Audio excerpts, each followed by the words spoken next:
Welcome to my latest video blog. It's been a long time since I last posted, and you guys have I've been waiting for a very well-deserved update. I've noticed that my blog keeps getting checked and I haven't been posting, and that's because partly because I've been away and partly because things have been busy. So without further delay, let me get into it. I just returned last week from one of the most exciting trips I've ever been on. We went with a team from here in the church, as well as a medical team from an organization here in Peru called Es Salud. And we went into the northern jungle of Peru. That just happens to be the Amazon jungle. We were on the river called Marañón, and that's also a tributary to the Amazon River. So I kind of felt like I was on a really neat adventure of a lifetime, and I really was. The purpose of our trip was to work with a people group called the Aguaruna, and the Aguaruna are a tribe that have been living in the jungle of Peru for a very long time, literally for thousands of years. And last year, about in June, there was a major conflict between these people and the government of Peru, in of which many national police force members were killed and many native people were killed in a conflict that involved several protests.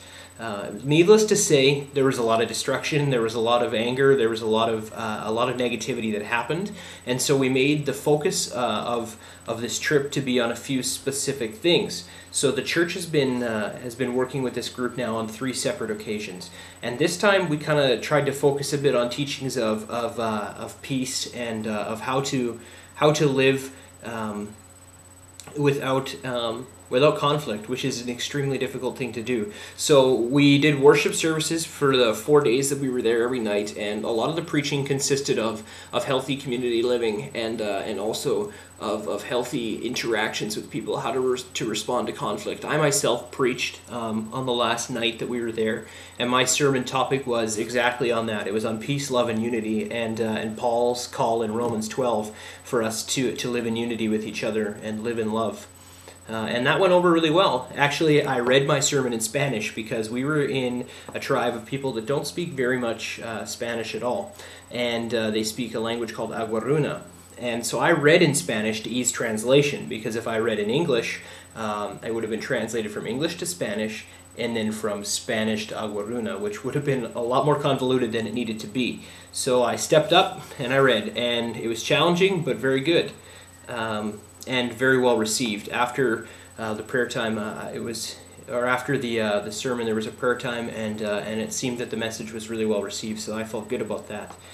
But anyway, the purpose of our trip was also to do these worship services and this teaching. But there's also a Bible institution out there, and so we taught 3 classes a day to the small group of students. I think there's about 10 or 12 students that are studying biblical studies and theology out there. And so there were 3 classes taught a day, as well as the medical team we brought also did constant patient visits every day. We opened up a clinic and opened up a pharmacy and brought a huge amount of medication, and I've got some pictures of that you'll see in another video.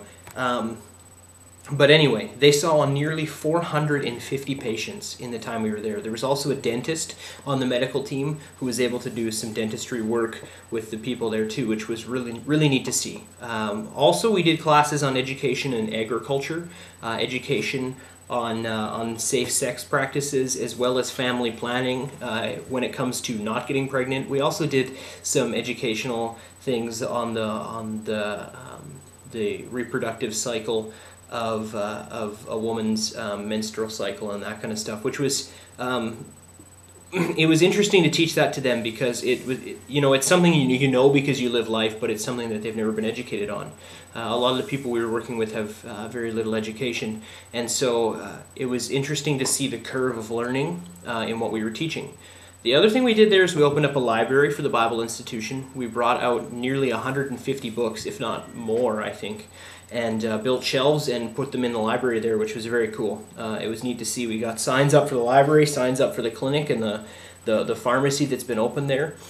And then the other thing we did was played with kids. There was a VBS type program that went on for a good part of the trip. Like every afternoon, there was a festival for the kids, which was really, really fun. And the kids there are just so wonderful. They're so beautiful. And it was really, really cool opportunity to be able to play with them, to interact with the adults on whatever level possible. So we lived among them, and we taught and hung out with them too, and it was really great.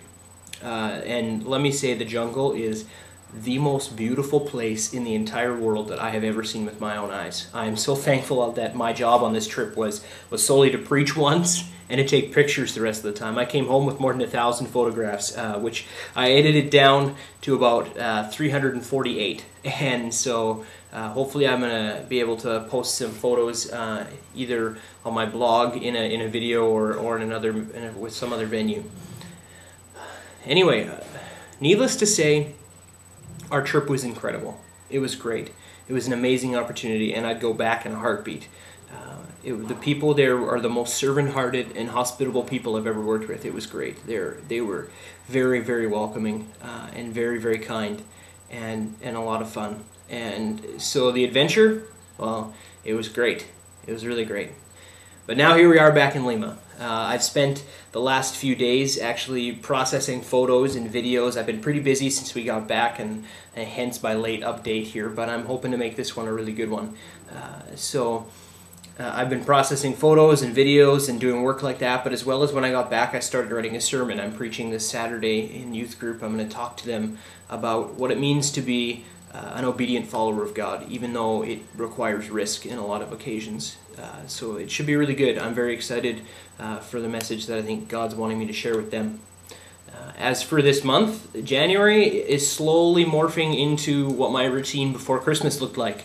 We're starting up our Bible studies again. I'm starting to teach English again, and it's starting to feel like normal life for me here. I'm still taking Spanish classes. I had one this morning. Spanish is coming along nicely. There are still many days in which I really wish I knew how to communicate better, but I'm learning a ton day by day. I've been here over 2 months, and I can't believe how much I've learned in that period of time. Yeah. In February, in the very beginning of February, I guess I can tell you now, hopefully I'll update again before then, but I'm taking a trip up to a city in northern Peru called Piura. I'm going with Jose for a short trip. I think we're gone for 4 days, so I'm pretty excited about that. Everybody tells me that Piura is beautiful and that they have the best food in the whole country, so I'm very excited to visit the church there and to see a new place in Peru and travel a bit again. That was exciting with this last trip, to see a bunch of different cities in the country rather than just Lima, and I'm excited to get to know another one for a few days too. Yeah, I'm trying to think if there's anything else coming up, but I don't think that there is. Other than that, I think I'll just move on to prayer. I think right now the biggest thing that I need prayer for is discipline and self-motivation. And I know I've mentioned this before, and the thing is, with the cultural difference, a lot of my time is left to myself. A lot of my time is left for me to manage, and even more so than it was when I was working at the church in Canada. Is just everything is self-motivated, and I know I'm a motivated person, but this is a little more than I'm used to handling, and so I'm finding myself writing myself schedules and stuff of what I can do and what time I can spend where and stuff, and it's helping. But just pray that the Lord would give me discipline and an abundance of self-motivation, and pray that He would give me continued peace and adjustment. That's the other thing, is adjustment. I'm still adjusting to the culture, and just pray that would continue too, that would be a smooth transition. The other thing you can pray for is our church needs to move at the end of February. This building isn't very suitable for now, as the church has grown and different activities are happening here. So we're looking for a new house, and so please pray that we find one that's got our specific needs involved, as well as one that's affordable and somewhat close. Other than that, there's really nothing more. Please check out the other things I've posted in this blog. I got a soundbite of the Aguaruna language. It's pretty different. It's kind of neat to hear. And hopefully, if you're watching this on my Peruse This blog, I've got a video of some photos that I've made from the trip, because there's just too many to post them all, and I want you to see as many as you can. So enjoy those things. Thanks for your prayers. Thanks for your love and support. and hopefully we can talk again soon. Please get in touch with me if you can. I'd love to hear from you. Thank you very much, guys. God bless.